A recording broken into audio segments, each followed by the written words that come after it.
Good morning to all of you. In the previous turn, Good we will morning, sir. discuss about the good morning. We will discuss about the concept of research problem, and we will learn about which problems can we solve, which problems cannot be solved by the researcher. तो जो concept of research problem है, जो अनुसंधान की समस्या जिसकी हम बात कर रहे हैं, उसको किन सिचुएशंस में हम व्यक्त कर सकते हैं, इस पे आज हम लोग चर्चा करेंगे।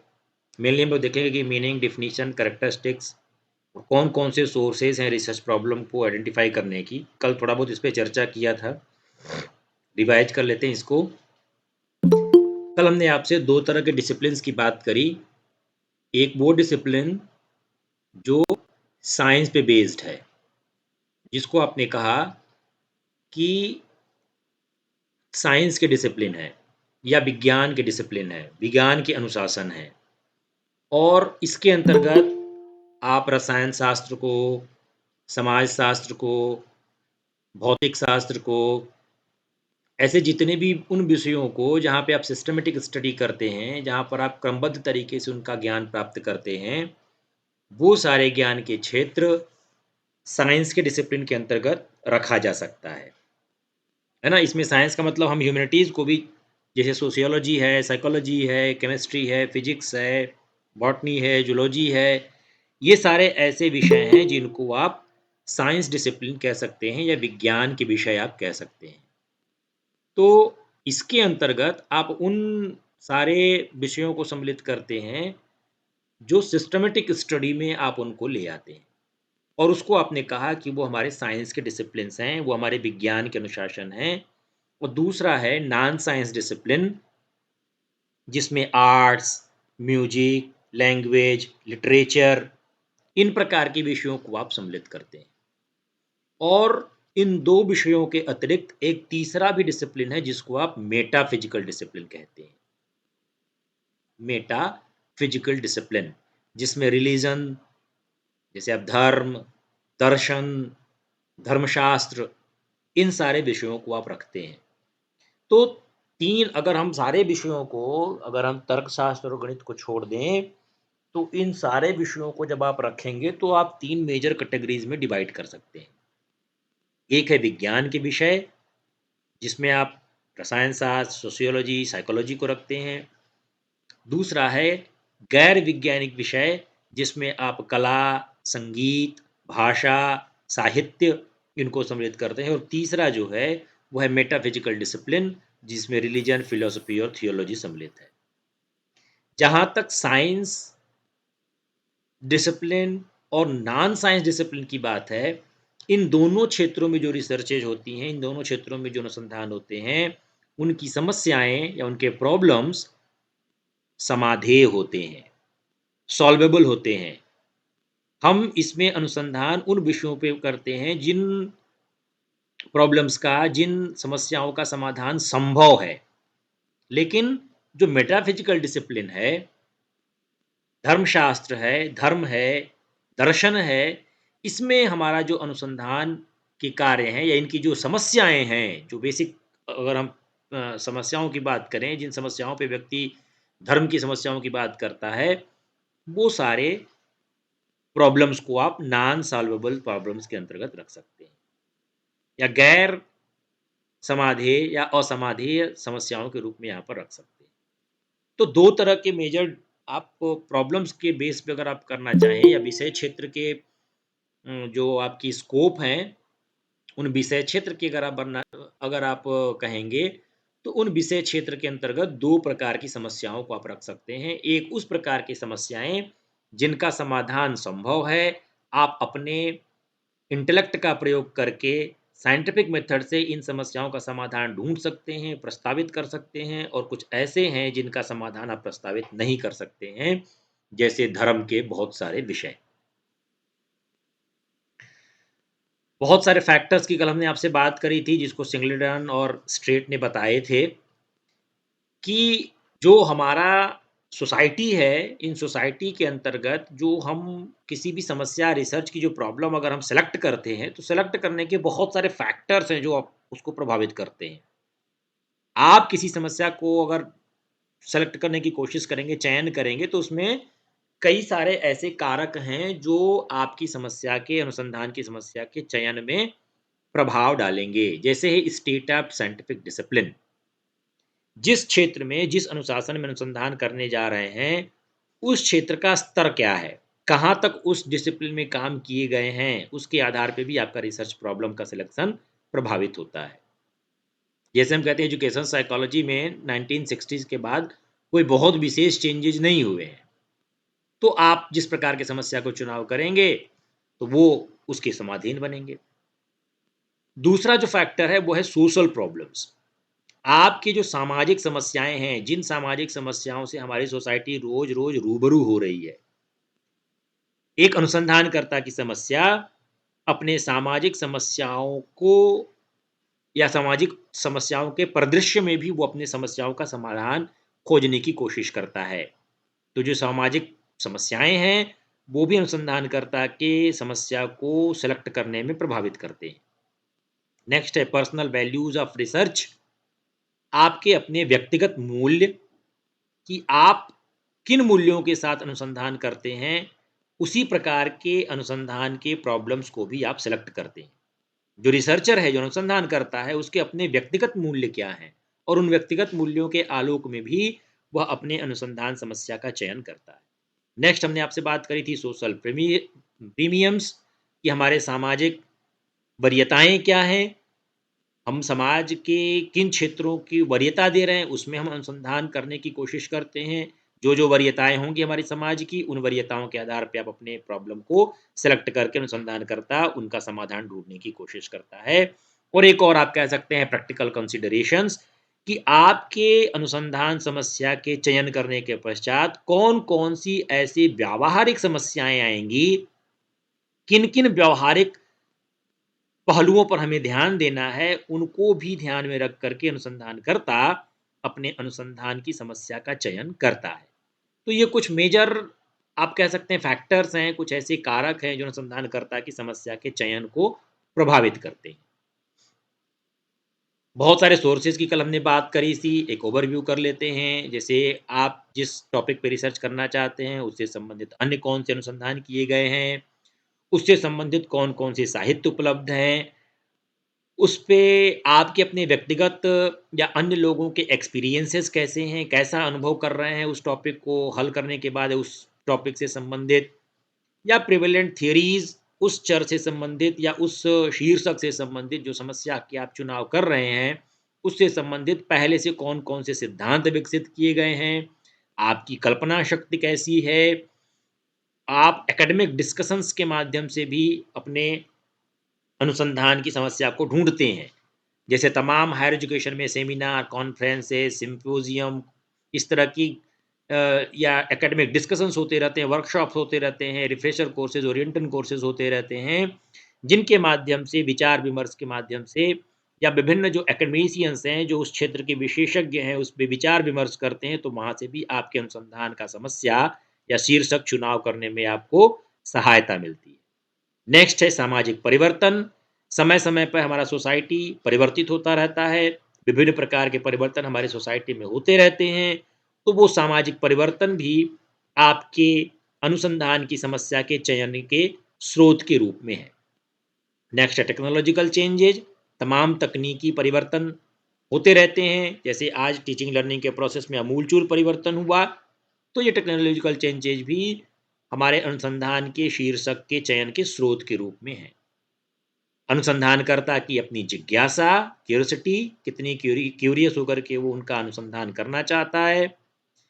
रिसर्च गैप जो पहले अनुसंधान किए गए हैं, उन अनुसंधानों पे कोई बिंदु यदि छूट गया हो, किन्हीं बिंदुओं पे किसी रिसर्च स्कॉलर्स ने या किसी रिसर्चर ने कोई बात नहीं कही है, तो वो भी आपके अनुसंधान के सोर्स के रूप में हो सकता है। उसका चयन करके आप उस पे अपना अनुसंधान कर सकते हैं। नेक्स्ट है ऑब्जर्व्ड फिनोमेना। यदि अनुसंधानकर्ता किसी घटनाक्रम का अवलोकन करता है उसका पर्यवेक्षण करता है, उसको समझ आता है कि इस क्षेत्र में भी रिसर्च किया जा सकता है, तो उसका अपना खुद का ऑब्जर्वेशन भी अनुसंधान के शीर्षक के चयन के स्रोत के रूप में है। और नेक्स्ट है गवर्नमेंट प्रायोरिटीज। हमारी सरकार, हमारी शासन व्यवस्था किन पहलुओं को शिक्षा के क्षेत्र में प्रायोरिटी पे रखी है। जैसे अभी कुछ समय पहले सर्व शिक्षा अभियान था, फिर माध्यमिक शिक्षा अभियान आया, फिर उच्च शिक्षा अभियान आया, फिर इन सबको जोड़ करके समग्र शिक्षा की बातें कही जा रही हैं। तो हमारे शासन व्यवस्था की, गवर्नमेंट की किस तरह की प्रायोरिटीज हैं, किनको वो शीर्ष पे रख रही है, वो भी आपके अनुसंधान के शीर्षक के चयन में सहायता करता है। और एक है पॉलिसीज। यदि आपको कोई नीति निर्धारण करना हो, किसी नीति का निर्माण करना हो, तो नीति के निर्माण के लिए भी आप अनुसंधान की समस्या को लेकर के उसकी जो फाइंडिंग आएगी, उस फाइंडिंग के आधार पे आप नई नीतियां, नए पॉलिसीज बना सकते हैं। जैसे अभी आपके हाल ही में नेशनल एजुकेशन पॉलिसी 2020 आई है। तो these are the some major sources from where you can search your problem and select.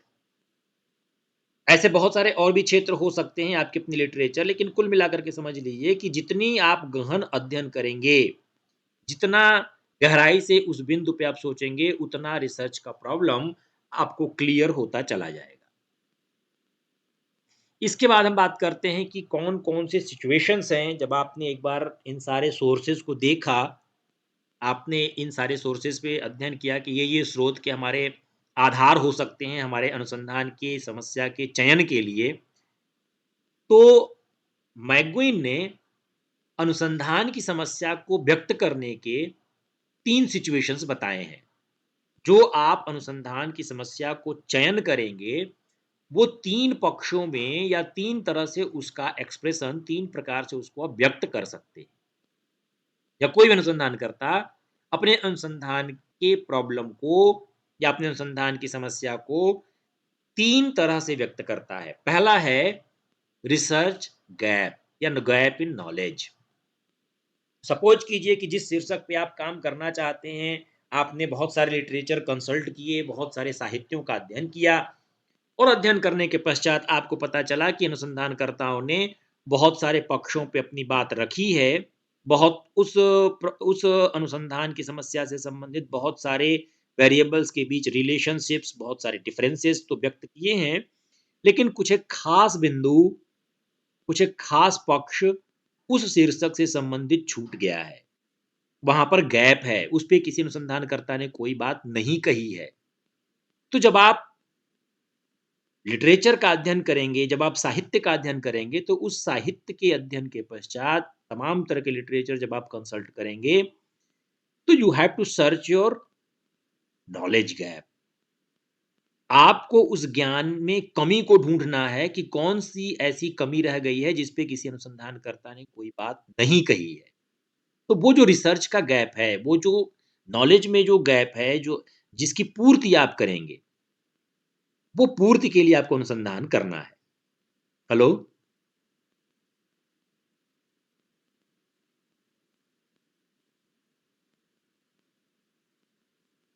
Hello? आवाज आ रही है आप लोगों को? Yes sir. Hello, yes sir. अच्छा। तो ये पहला जो एक्सप्रेस करने का अनुसंधान प्रॉब्लम यस को sir. Hello, yes sir. Express करने का जो पहला है, यस सर, आ रही वो है। है आपकी yes sir. Gap in yes knowledge. Sir.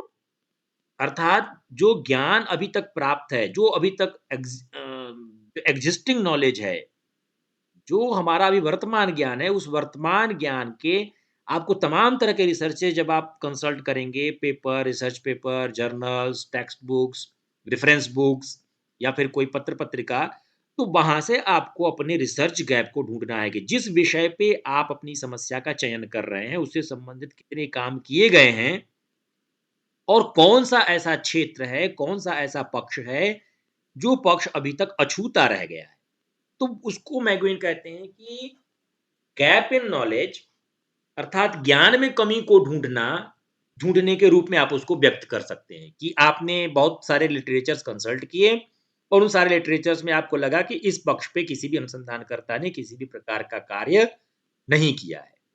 या कोई अनुसंधानकर्ता के द्वारा वो पक्ष अभी तक अधूरा रह गया है, छूट गया है, जिस छूटे हुए काम को आप करके उस ज्ञान के भंडार में वृद्धि करने की कोशिश करते हैं। आप ऐसा प्रयास करते हैं कि वो जो ज्ञान अभी तक छूटा है, वो जो ज्ञान नॉलेज में गैप है, उसको फुलफिल करने का आप कोशिश करें।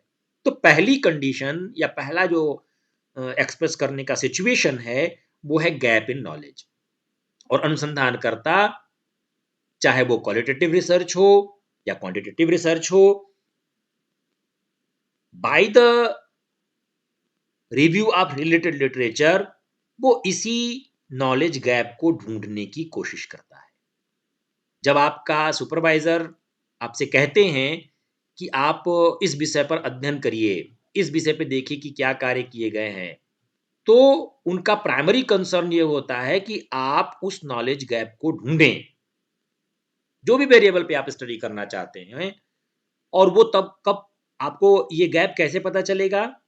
जब आप गहन अध्ययन करेंगे, इंटेंसिव स्टडी करेंगे, तमाम रिसर्चेज को छानेंगे, ढूंढेंगे, तब आपको पता चलेगा कि कौन सा पक्ष अभी तक बाकी रह गया है। किस क्षेत्र में उस वेरिएबल से संबंधित या उस शीर्षक से संबंधित कौन सा ऐसा क्षेत्र है जिस पर अभी तक किसी अनुसंधानकर्ता ने अपना कोई विचार प्रस्तुत नहीं किया है। तो उस नॉलेज गैप को ढूंढना अनुसंधानकर्ता का प्राथमिक कार्य होता है अपने अनुसंधान की समस्या के चयन से संबंधित। जो दूसरा सिचुएशन एक्सप्रेस करने का, वो मैगुइन कहते हैं कि कंट्राडिक्टरी रिजल्ट्स। जब अनुसंधानकर्ता विभिन्न प्रकार के अनुसंधान किए गए कार्यों को सर्च करता है, उससे संबंधित साहित्यों को पढ़ता है, उसकी स्टडी करता है, अध्ययन करता है, तो अध्ययन करने के पश्चात तमाम ऐसे क्षेत्र उसको दिखाई देते हैं। बहुत सारे अनुसंधानकर्ताओं के द्वारा किए गए कार्यों पर जब उस दृष्टिपात करता है, तो उसको ये दिखाई देता है, ये समझ में आता है कि कुछ ऐसे परिणाम हैं, जो परिणाम परस्पर विरोधी हैं। कुछ ऐसे रिजल्ट्स हैं अनुसंधान के, जो अनुसंधान के रिजल्ट्स एक दूसरे की बात को काट रहे हैं। जैसे हम बार-बार आपसे एग्जांपल लेते हैं, पहले भी आपसे एग्जांपल हमने बात करी थी कि पहले अनुसंधान के द्वारा किए गए ऐसे बहुत सारे आप रिजल्ट्स अगर देखेंगे, तो उसमें इस बात को प्रूव करने की कोशिश की गई है, अनुसंधानकर्ता इस तरह के रिजल्ट्स ड्रा किए हैं अपने अनुसंधान के माध्यम से कि वो जेंडर को आईक्यू से रिलेट करते हैं। उन्होंने अपने फाइंडिंग्स में देखा है, वो ये बताते हैं कि women are less intelligent than man, और girls are less intelligent than boys, या male students are less intelligent than, या male students are more intelligent than female students. लेकिन बाद के रिजल्ट्स आप देखिए, बाद के आप परिणाम अगर देखिए, तो वहां पर आपको जेंडर का इंटेलिजेंस से किसी प्रकार का कोरिलेशन नहीं दिखेगा। फिर ये रिजल्ट्स आए कि there is no significant relationship, or there is no difference between there is no difference on intelligence between the boys and girls। तो इस तरह के जो परिणाम हैं, अब आपके जो अनुसंधान करता होगा, जब इस तरह के लिटरेचर को कंसल्ट करेगा, तो रिसर्च को कंसल्ट करने के बाद उसके पास परस्पर दो विरोधी परिणाम होंगे। एक परिणाम ये कहेगा कि मेल फीमेल, या पुराने परिणाम को जब वो देखेगा तो उसको ये समझ आएगा कि बॉयज और गर्ल्स के इंटेलिजेंस में अंतर है, और अंतर भी इस तरह से है कि महिलाएं या लड़कियां लड़कों से कम इंटेलिजेंट है, या किसी का ऐसा भी रिजल्ट आ सकता है कि लड़के जो हैं, तमाम अभी हाल में अगर आप देखिए तो एकेडमिक अचीवमेंट्स लड़कियों की बहुत ज़्यादा रहती है। आप 10+2 के रिजल्ट देख लीजिए, 10th के रिजल्ट देख लीजिए, तो जो पास होने की, अभी कोविड के पहले की बात अगर करें, तो जो पास होने की परसेंटेज है, females are more achieved than males. उनके टॉप करने में लड़कियां ज़्यादा हैं, उनके पास होने की परसेंटेज ज़्यादा है, तो इस तरह के रिजल्ट्स आते हैं। फिर बाद में ये आता है कि नहीं, जेंडर का इंटेलिजेंस क्वेश्चन के साथ या बुद्धिलब्धि के साथ किसी प्रकार का सहसंबंध नहीं है। तब फिर अनुसंधानकर्ता के मस्तिष्क में यह प्रश्न उठेगा कि हम किसकी बात को सही माने। कोई कुछ परिणाम दे रहा है, कोई कुछ परिणाम दे रहा है, तो हमको किसकी बात को मानना चाहिए।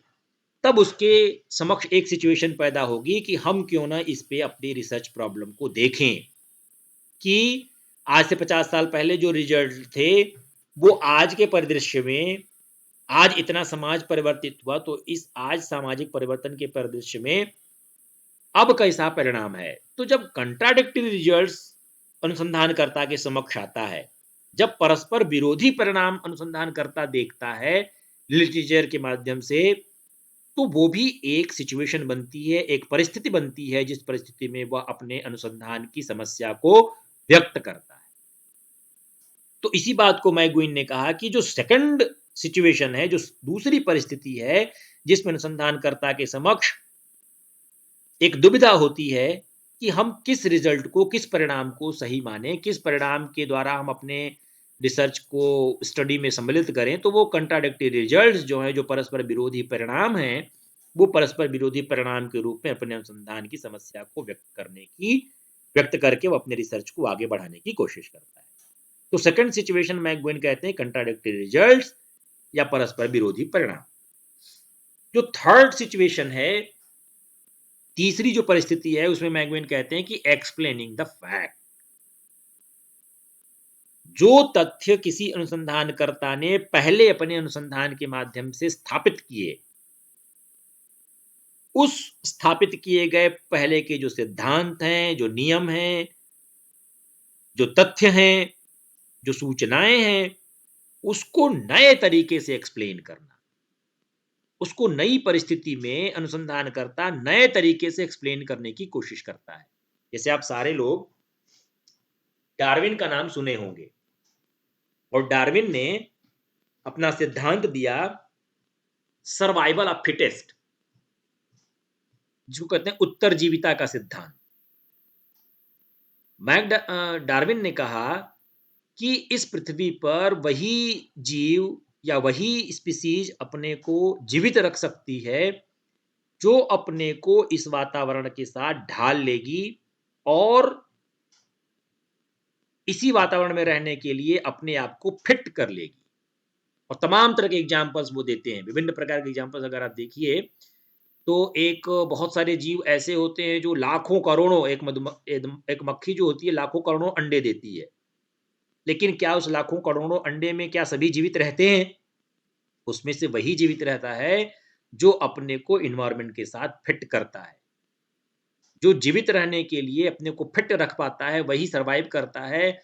और अब उसमें बहुत सारी चीजें हैं, जैसे आप देखिए किसी भी जो स्नैक है, स्नैक तमाम एग ले करता है, बहुत सारे अंडे देता है, लेकिन सारे स्नैक जीवित नहीं रहते।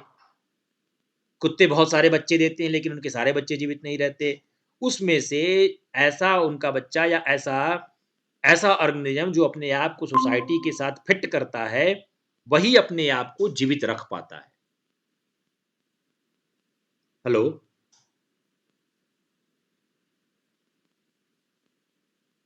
आवाज आ रही है?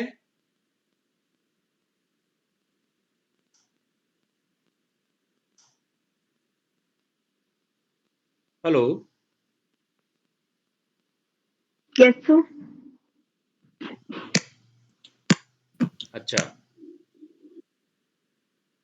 तो तीसरी Yes, कंडीशन sir. आ रही है। मैकगुइन कहते हैं कि Yes, sir. Explaining the fact, अर्थात जो तथ्य है, जो सिद्धांत को Yes, उसको sir. नए तरीके से व्यक्त करना। अब डार्विन का यह सिद्धांत जीव कैसे अपने आप को स्थापित करते हैं, या बायोलॉजी में उन्होंने अपने सिद्धांत को दिया था। डार्विन का जो यह सिद्धांत है, यह सिद्धांत डार्विन ने जीव विज्ञान में, बायोलॉजी के क्षेत्र में अपने ये सिद्धांत को दिए थे। लेकिन अब इस सिद्धांत को आप किसी भी परिप्रेक्ष्य में अप्लाई करके देख सकते हैं। आप यदि इस पृथ्वी पे हैं, किसी सोसाइटी में आप रह रहे हैं, तो आप उस सोसाइटी में तभी अपने आप को स्थापित कर पाएंगे जब आप अपने आप को उस सोसाइटी के साथ फिट रखेंगे, उसके साथ सामंजस्य बिठाएंगे और जो सोसाइटी के साथ अपनी सामंजस्य नहीं बिठा पाएगा, सोसाइटी उसको नकार देगी। तो ये डार्विन का सिद्धांत ज्ञान के सभी अनुशासनों में आप इसको अप्लाई कर सकते हैं। जो सर्वाइवल ऑफ फिटेस्ट की बात है, वह केवल जीव विज्ञान तक सीमित नहीं है। डार्विन के इस सिद्धांत को आप सोसाइटी में, विद्यालय में, डिपार्टमेंट में, विश्वविद्यालय में, या अपने पीयर ग्रुप में, प्लेग्राउंड में, लेबोरेटरी में, लाइब्रेरी में, अगर हम एजुकेशन की बात करें, तो वही स्टूडेंट अपने आप को सर्वाइव कर पाएगा, वही विद्यार्थी अपने आप को स्थापित कर पाएगा, जो अपने आप को इस एनवायरनमेंट के हिसाब से ढाल लेगा, जो अपने आप को उस हिसाब से व्यक्त करेगा, वही अपने को अपनी सोसाइटी में स्थापित कर पाएगा। तो ये एक तीसरी प्रॉब्लम कि कोई ऐसा सिद्धांत जो पहले स्थापित किए गए हैं, कोई ऐसे नियम, कोई ऐसे तथ्य जो पहले किसी अनुसंधानकर्ता ने स्थापित किए हैं, उसका नई व्याख्या प्रस्तुत करना। वो तो किसी ने प्रस्तुत कर दिया, लेकिन उसकी नई व्याख्या प्रस्तुत करना कि नए तरीके से आप कैसे उसको एक्सप्लेन कर पाएंगे। जैसे हमने कहा कि डार्विन ने उसको सर्वाइवल ऑफ फिटेस्ट किसी स्पीसीज की या किसी जंतु की, ऑर्गेनिज्म की, कैसे वो अपने आप को सर्वाइव रखता है, इसके लिए उन्होंने दिया था। लेकिन यह सिद्धांत, यह फैक्ट जो है, विभिन्न पक्षों पे आप उसको लागू कर सकते हैं। उसी तरह से अगर कोई सिद्धांत आपके एजुकेशन में, चाहे एजुकेशनल सोशियोलॉजी में, साइकोलॉजी में, एजुकेशनल फिलोसफी में, एजुकेशनल जो विभिन्न एस्पेक्ट्स हैं, उसमें अगर कोई फैक्ट है, तो उसको आप अगर नई व्याख्या प्रस्तुत करते हैं, तो वो भी अनुसंधान की प्रॉब्लम हो सकती है। आप कोई सिद्धांत लेते हैं और उस सिद्धांत को नए तरीके से एक्सप्लेन करके, उसकी स्टडी करके नया एक्सप्लेनेशन प्रस्तुत करते हैं, तो उस रूप में भी आपका अनुसंधान का समस्या व्यक्त किया जा सकता है। तो ये 3 सिचुएशंस बताते हैं मैक्वेन, जिसमें अनुसंधानकर्ता अपने अनुसंधान की समस्या को व्यक्त कर सकता है। एक है गैप इन नॉलेज, ज्ञान में कमी। दूसरा है परस्पर विरोधी परिणाम, कंट्राडिक्टरी रिजल्ट्स। और तीसरा है एक्सप्लेन इन द फैक्ट, तथ्यों के नए व्याख्या प्रस्तुत करना। या तथ्यों की जब आप नई व्याख्या प्रस्तुत करते हैं, नए तरीके से उनको एक्सप्लेन करते हैं, तो वो भी स्थिति बनती है अनुसंधान की। और ये तीनों ही सिचुएशंस अनुसंधान की समस्या को व्यक्त करके ऐसे समस्याओं का समाधान प्रस्तुत करने की कोशिश करना है। अब आप अनुसंधान की समस्या कितने प्रकार की हो सकती है, या जो अनुसंधान की समस्या है उसको कितने भागों में आप विभाजित कर सकते हैं, तो दो मेजर भाग आप बना सकते हैं। एक है डिफरेंस रिसर्च प्रॉब्लम, उस प्रकार के अनुसंधान की समस्या जिसमें कुछ अंतर का आभास हो, है ना, वेरिएबल्स में या चरों के बीच किसी प्रकार के अंतर की बात जब आप करते हैं, तो एक है डिफरेंस रिसर्च प्रॉब्लम या अंतर की अनुसंधान समस्या। जैसे आपने कहा, is there a difference between two or more groups or treatments, क्या किन्हीं दो समूहों या किन्हीं दो ट्रीटमेंट्स में कोई अंतर है। जैसे हमने आपसे बार बार एग्जाम्पल लिया था योगा के प्रभाव का स्मृति पर। अब आप ये देखना चाहते हैं कि दो समूह आपने लिया, एक समूह को आपने त्राटक कराया, सपोज कीजिए कि आप योगा में उनको त्राटक कराते हैं, और एक समूह को आप सूर्य नमस्कार कराते हैं। दो अलग अलग ट्रीटमेंट्स हो गए। एक समूह को आपने ट्रीटमेंट दिया सूर्य नमस्कार का, और दूसरे समूह को आपने ट्रीटमेंट दिया अनुलोम विलोम, भ्रस्तिका, कपालभाति और त्राटक का। सपोज कीजिए ऐसे आपने दो अलग अलग समूह को अलग अलग ट्रीटमेंट दिए। तो क्या अनुलोम विलोम, कपालभाति, भ्रस्तिका और त्राटक कराने से मेमोरी में जो परिवर्तन हो रहा है, क्या उतने ही परिवर्तन सूर्य नमस्कार करने से हो रहे हैं, या दोनों में कोई अंतर है? जब इस प्रकार के प्रश्नों के उत्तर ढूंढने की कोशिश करता है अनुसंधान करता, जहां पर वो अंतर जानने की कोशिश करता है कि किन्हीं दो समूहों में कोई अंतर है, क्या लड़के लड़कियों में क्या बॉयज़ गर्ल्स में मेल स्टूडेंट, फीमेल स्टूडेंट्स में किसी प्रकार का अंतर है? क्या जो शहर में रहते लोग हैं और जो ग्रामीण क्षेत्रों में रहने वाले लोग हैं, इन दोनों में किसी पर्टिकुलर एस्पेक्ट में कोई अंतर है? क्या जो विभिन्न कास्ट के विद्यार्थी हैं, उसमें किसी या विभिन्न इकोनॉमिकल स्टेटस के विद्यार्थी हैं, उसमें किसी खास वेरिएबल पे किसी प्रकार का अंतर है? जब इस प्रकार के प्रश्नों के उत्तर ढूँढने की कोशिश करता अनुसंधानकर्ता, तो इस प्रकार के प्रॉब्लम को डिफरेंस रिसर्च प्रॉब्लम कहते हैं या अंतर की अनुसंधान समस्या कहते हैं, जहाँ पर आप अंतर देखने की कोशिश करते हैं। आप उसमें डिफरेंसेस ढूँढते हैं, आइदर इन ट्रीटमेंट्स और इन बिटवीन द 2 और मोर ग्रुप्स। तो उस प्रकार के प्रॉब्लम को आप डिफरेंस रिसर्च प्रॉब्लम कहते हैं। उसी तरह से जब आप अंतर ढूँढने की कोशिश करते हैं, तो किन्हीं 2 घटनाक्रमों में या किन्हीं 2 या 2 से अधिक घटनाक्रमों के बीच में आप तुलना करते हैं। आप कंपेयर करते हैं एक समूह को दूसरे समूह से, एक ट्रीटमेंट को दूसरे ट्रीटमेंट से। तो ये जो तुलना का अनुसंधान समस्या है, जहाँ पर आप कंपेयर कर रहे हो, तुलनात्मक अध्ययन कर रहे हो किसी चीज़ का, किसी वेरिएबल का, किसी आउटकम का, और तुलना तभी होगी जब उसमें किसी प्रकार के अंतर को ढूँढने की कोशिश करी जाएगी। तो इस प्रकार के रिसर्च प्रॉब्लम की कैरेक्टरिस्टिक्स है कि यहाँ पर हम कंपेयर करते हैं या कंट्रास्ट जानने की कोशिश करते हैं।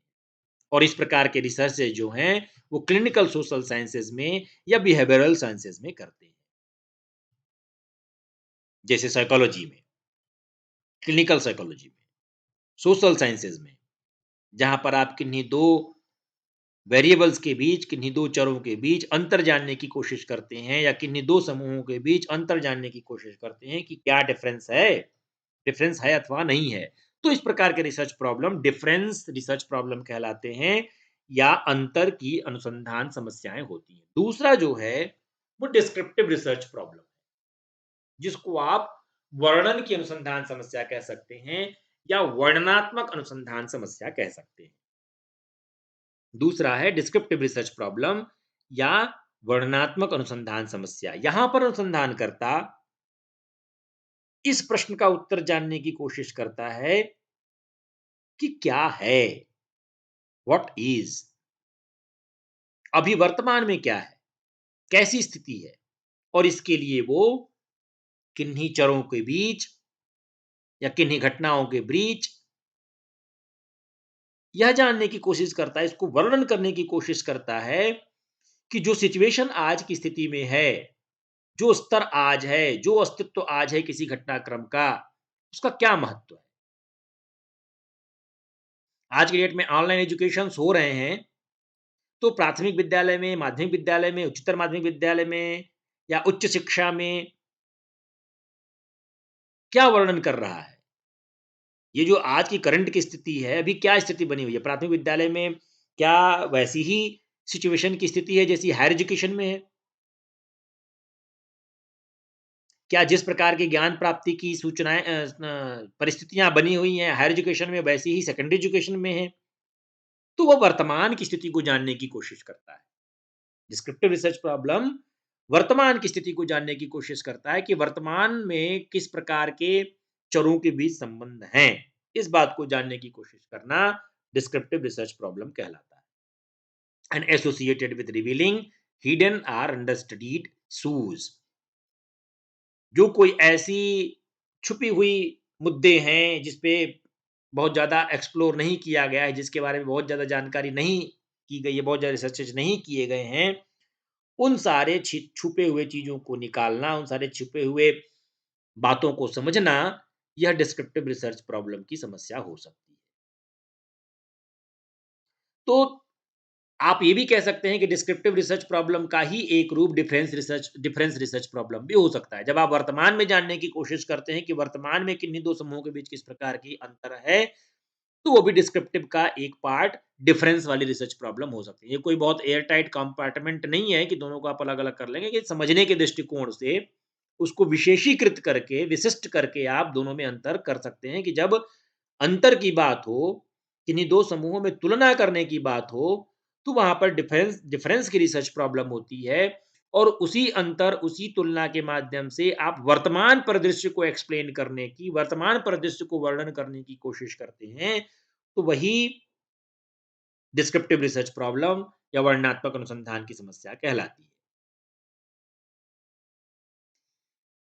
जो आपके अनुसंधान समस्या के जो स्टेटमेंट हैं, जो कथन हैं, उन कथनों को व्यक्त करने के अलग-अलग जो अनुसंधानकर्ता हैं, उनके अपने-अपने व्यूज़ हैं, उनकी अपनी-अपनी मान्यताएँ हैं कि हमको अनुसंधान के कथन को किन रूपों में व्यक्त करना चाहिए।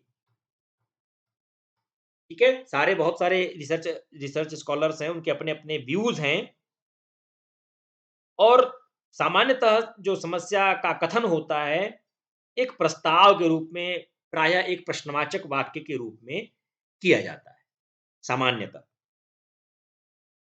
इसलिए जो सोशल साइंसेज़ हैं, उसमें समस्या का जो कथन है, वो कभी-कभी एक प्रश्न के रूप में या कभी-कभी एक से अधिक प्रश्नों के रूप में भी हमको दिखाई देते हैं।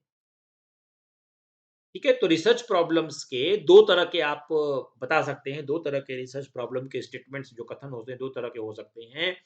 एक है इंट्रोगेटिव सेंटेंस के रूप में, जिसको आप प्रश्नवाचक वाक्य के रूप में कह सकते हैं, कि किस तरह से भी व्यक्त किया जा सकता है और दूसरा है डिक्लरेटिव सेंटेंस के रूप में, घोषणा के रूप में, घोषणात्मक रूप में आप उसको व्यक्त करते हैं।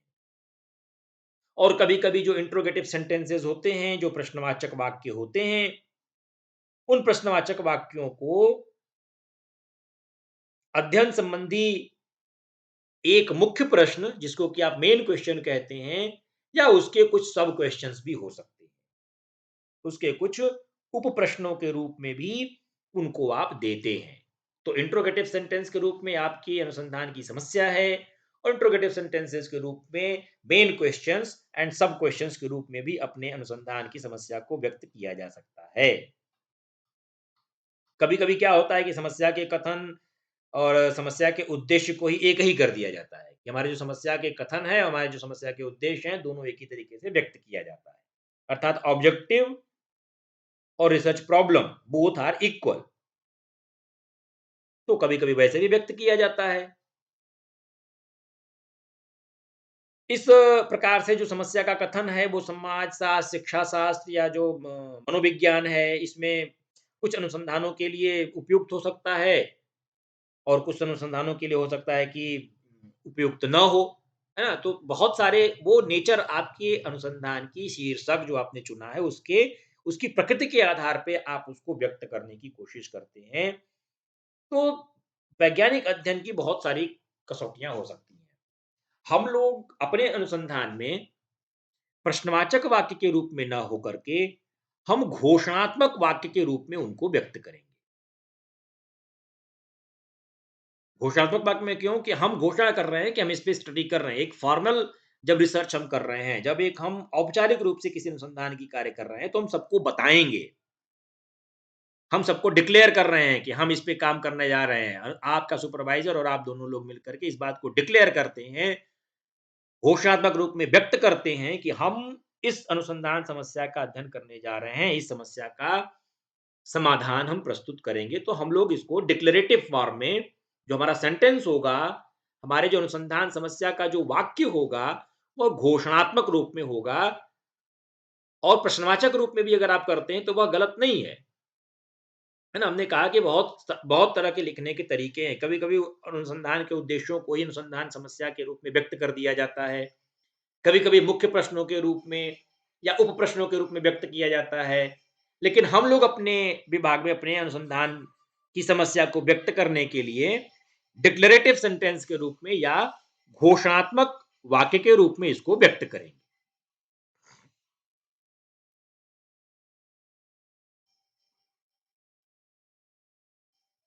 हेलो?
तो काय के लाने थे बैठे हो?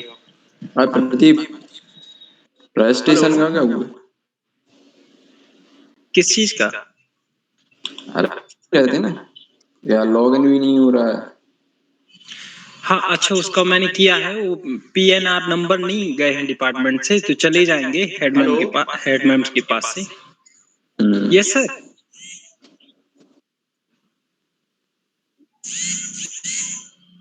डिस्कनेक्ट हो गया, हमको पता ही नहीं चला। कौन सी स्लाइड देखी आप सर लोगों मैं ने? बोल रहा था बट आपको सर वही चल रहे थे जो आप 3 आयाम बता रहे थे इसका। इस पे बात हो गई।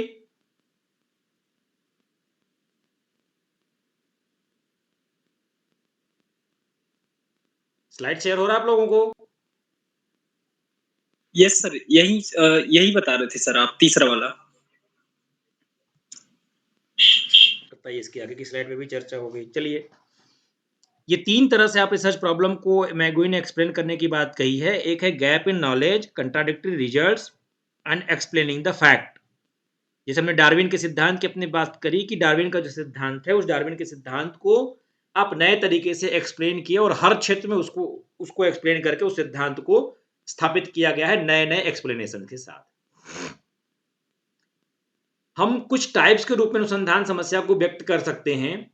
एक है डिफरेंस रिसर्च प्रॉब्लम, जिसमें हम किन्हीं दो समूहों या किन्हीं दो ट्रीटमेंट्स के बीच अंतर को देखते हैं कि किन्हीं दो समूहों के बीच कोई अंतर है क्या, किन्हीं दो अलग अलग प्रकार के जब हम ट्रीटमेंट्स देते हैं तो क्या इन ट्रीटमेंट्स में किसी प्रकार के अंतर हैं। जब इस बात को जानने की कोशिश हम अपने अनुसंधान समस्या से करते हैं तो वो डिफरेंस का रिसर्च प्रॉब्लम कहलाता है, जहां पर हम किन्हीं दो समूहों के बीच या किन्हीं दो ट्रीटमेंट्स के बीच तुलना करते हैं, किन्हीं दो घटनाक्रमों के बीच तुलना करके उसके रिजल्ट्स को प्राप्त करने की कोशिश करते हैं। और इस प्रकार के जो रिसर्चेज हैं वो क्लिनिकल सोशल साइंसेज में या बिहेवियरल साइंसेज में ज्यादा किए जाते हैं। तो इस प्रकार के अनुसंधान की समस्या को हम डिफरेंस रिसर्च प्रॉब्लम कहते हैं। दूसरे प्रकार की जो रिसर्च की प्रॉब्लम है वो है डिस्क्रिप्टिव रिसर्च प्रॉब्लम, या जिसको आप वर्णनात्मक अनुसंधान की समस्या कह सकते हैं। इसके अंतर्गत हम क्या है के बारे में क्वेश्चन करते हैं, इसका आंसर प्राप्त करने की कोशिश करते हैं कि वर्तमान में क्या स्थिति है या वर्तमान में कैसी परिस्थिति बनी हुई है, वर्तमान में क्या एग्जिस्ट कर रहा है। जब इस प्रकार के घटनाक्रमों को या इस प्रकार के प्रश्नों के उत्तर जो वर्तमान को डिस्क्राइब करे, वर्तमान का वर्णन प्रस्तुत करे, वह डिस्क्रिप्टिव रिसर्च कहलाता है।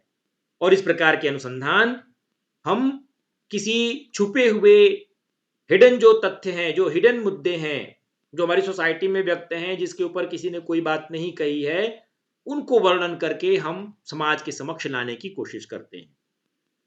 तो डिस्क्रिप्टिव रिसर्च प्रॉब्लम के ही अंतर्गत डिफरेंस रिसर्च प्रॉब्लम भी हो सकता है। यदि वर्तमान में अंतर को जानने की कोशिश करते हैं, वर्तमान को वर्णन प्रस्तुत करने के लिए उसमें आप तुलना करते हैं, तो वो डिस्क्रिप्टिव का डिफरेंस रिसर्च प्रॉब्लम भी हो सकता है। यह कोई बहुत एयर टाइट कंपार्टमेंट नहीं है कि दोनों को आप अलग अलग कर लें, दोनों एक दूसरे के अंतर भी समाहित हो सकते हैं। तो ये है रिसर्च प्रॉब्लम के टाइप्स। हेलो,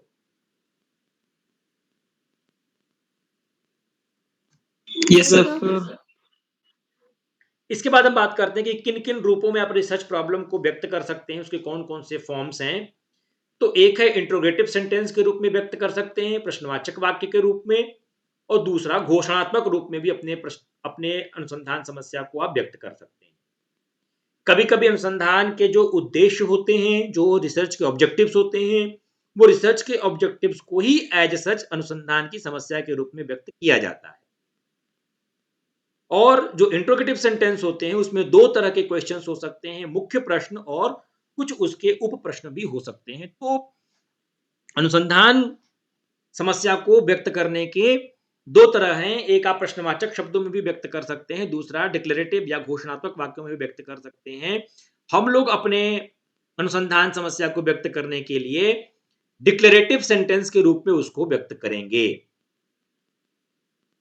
डिक्लेरेटिव सेंटेंस में ये इसलिए क्योंकि जब हम औपचारिक अनुसंधान करते हैं तो हम सोसाइटी को या शिक्षा के समाज को ये बताना चाहते हैं कि हम ये करने जा रहे हैं, हमको ये काम करना है, हम इस समाधान, इस प्रश्न का उत्तर ढूंढने की कोशिश करेंगे, हम डिक्लेयर कर रहे हैं। हम घोषणा कर रहे हैं कि हम ये कार्य करेंगे, और औपचारिक रूप में जब हम करते हैं तो हम उसको डिक्लेरेटिव रूप में हम प्रस्तुत कर सकते हैं। लेकिन व्यक्त करने के तरीके जो हैं वो इंट्रोगेटिव सेंटेंस के रूप में भी हैं, ये भी गलत नहीं है। ये डिपेंड करेगा कि आपके अनुसंधान के प्रश्न जो हैं या अनुसंधान की जो समस्या आपने ली है उसकी प्रकृति कैसी है। उसके आधार पे आपका सुपरवाइजर आपको बताएगा कि आपको अपने अनुसंधान की समस्या को किस रूप में व्यक्त करना है। जैसे कुछ एग्जांपल आप लीजिए कि what is the effect of yoga on memory among secondary class students of Sagar city. आप इस तरह के अनुसंधान ले सकते हैं, बार बार हम आपसे चर्चा भी करते हैं। तो यह एक इंट्रोगेटिव सेंटेंस के रूप में है, यह एक प्रश्नवाचक वाक्य के रूप में आपने लिया है कि सागर शहर के माध्यमिक स्तर के विद्यार्थियों में माध्यमिक स्तर के विद्यार्थियों की स्मृति पर योगा का क्या प्रभाव पड़ता है, इस चीज को जानने की कोशिश करना।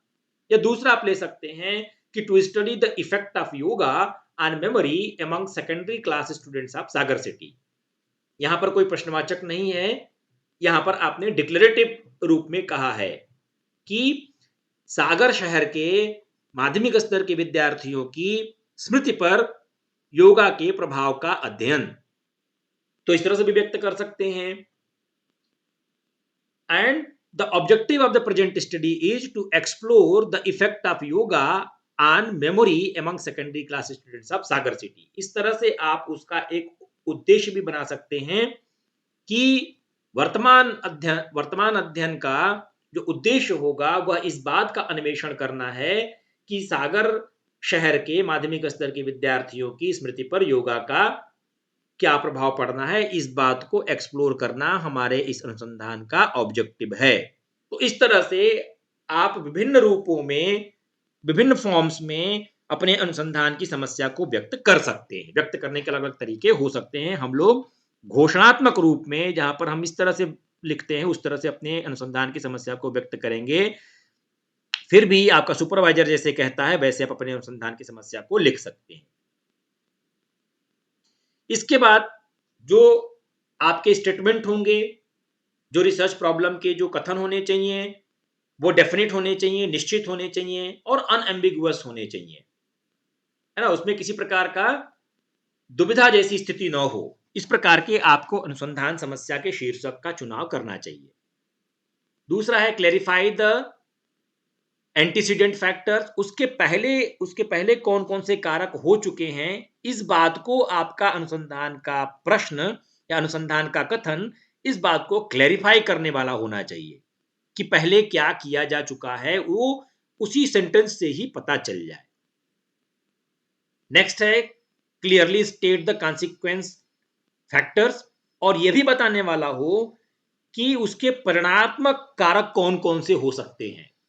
तो उसके पहले कौन कौन से फैक्टर थे या उसके पहले उसके कौन कौन से कारक उसको प्रभावित करने वाले, उसको भी क्लैरिफाई करने वाला हो, और उसके परिणाम वाले कारकों को भी व्यक्त करने वाला आपका अनुसंधान की समस्या का कथन होना चाहिए।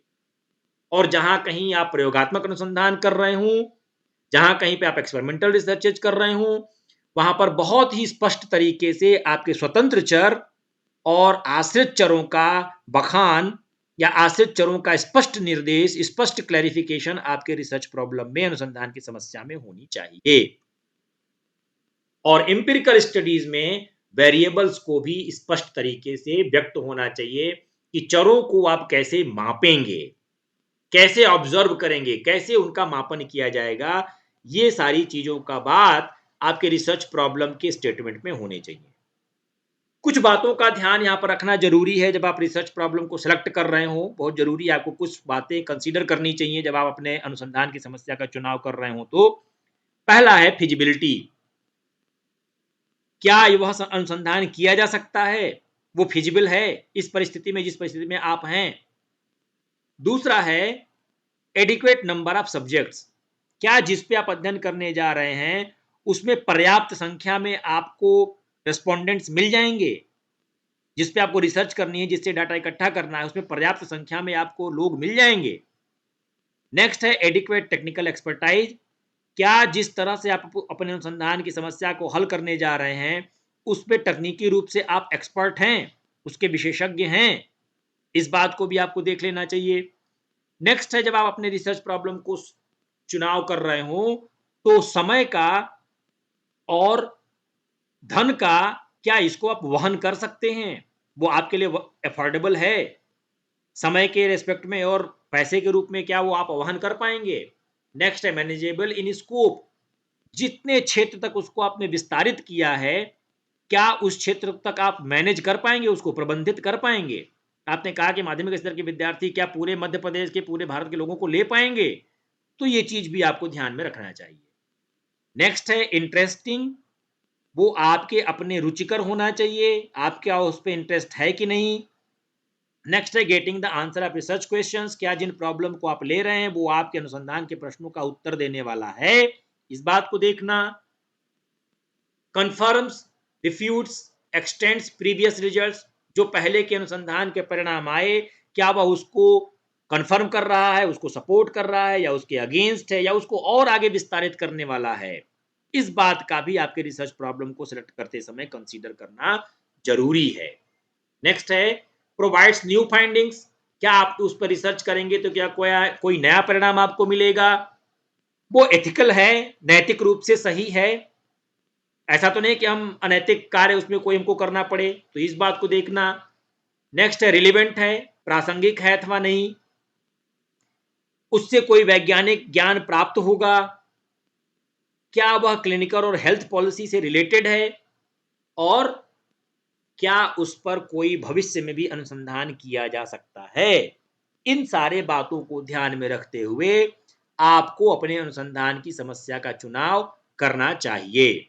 तो ये कुछ ऐसे बेसिक फैक्ट्स थे जिनके ऊपर आज हमने आपसे बात करी कि आप जब अपने अनुसंधान की समस्या को चुनेंगे तो किन किन बातों का ध्यान रखेंगे, रिसर्च प्रॉब्लम क्या है। आप फर्दर स्टडी के लिए इन सारे लिटरेचर्स को व्यक्त कर सकते हैं। Thank you for today. आप लोगों के यदि कोई प्रश्न हो तो 2 मिनट में हम लोग बातचीत कर सकते हैं। बताइए।